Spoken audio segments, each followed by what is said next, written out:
Hey, what's up? This is Ricardo at Parts People, and in this video, we'll outline the steps for completing a part replacement on your Dell PC. Visit our website and use this coupon for a 5% off discount.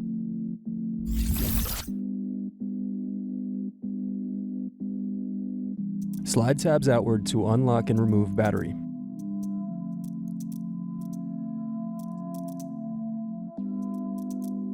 Now unscrew and remove DVD drive.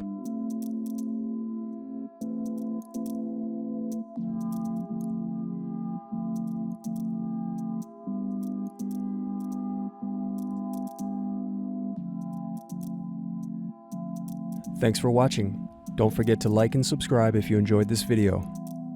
And if you need more, check out this playlist to watch other tutorials for your laptop.